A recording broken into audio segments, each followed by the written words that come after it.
छा ॻाल्हि आहे? शेरोज़ खान जो हिन टाइम ते दर ठड़कायो अथई। ख़ैर त आहे न? दरअसल मूंखे पहुचण में देर थी वई, हिन जे करे मां चयो त बाबा जेकॾहिं जागियल आहे त हुन सां मुलाक़ात करे पोइ पंहिंजे कमरे में वञी आराम कयां। खान बहादुर त अधु कलाक पहिरियां ई गोरियूं खाई सुम्ही पियो आहे ऐं तो एतिरी देर कई आहे, तूं किथे हुए? दरअसल मसइलो इहो हुयो जो साले जी डेड बॉडी बिजार खान वारा ॾियनि कोन पिया, सो बाबा जानी मूंखे उन्हनि ॾे मोकिलियो। मां वञी चिबर जी मदद कई। अच्छा, त खान बहादुर इन ॻाल्हि जे करे परेशान हुओ? दिल जे सूर जूं ॻाल्हियूं त करे पियो, पर साले जे क़त्ल जो त मूंखे कोन ॿुधाई। तव्हां शायदि ग़लति सम्झो था। भला साले जी मौत ते बाबा साईं छो डिस्टर्ब थींदो? शायदि तोखे ख़बर न आहे, इहो सभु कुझु बाबा साईं जे चवण मुताबिक़ थियो आहे।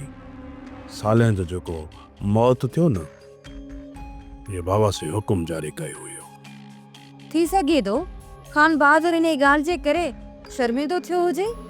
सिर्फ़ मूंखे हिकिड़ी ॻाल्हि ॿुधायो, छा बाबा सी सचमुच तव्हां सां इहा ॻाल्हि कई त उनखे दिलि में सूर पहुची चुको आहे? बाक़ी मां कूड़ छो ॻाल्हाईंदसि? तो मूंखे फ़ोन छो न कई? जेकॾहिं तूं मूंखे फ़ोन करी हा त मां बाबा जानी खे डॉक्टर ॾे वठी वञा। खान बहादुर मूंखे रोकियो हुओ त मां तोॾे फ़ोन न कयां। चई त मामूली सूर अथमि, 2 गोरियूं खाईंदसि ऐं सही थी वेंदो। तूं बि वञी आराम कर, मां बि सुम्हां थी वञी, निंड करण ॾियो।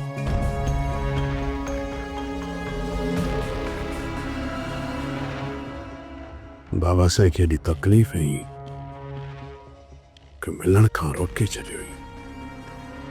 ख़ैर, सॼे मामले जी सुबुह जो मूंखे पाणे ख़बर पहुची वेंदी। शाबाश। सब्सक्राइब कयो असांजो official YouTube channel Sindh TV HD drama ऐं वधीक अपडेट लाइ बेल आइकन खे क्लिक करियो।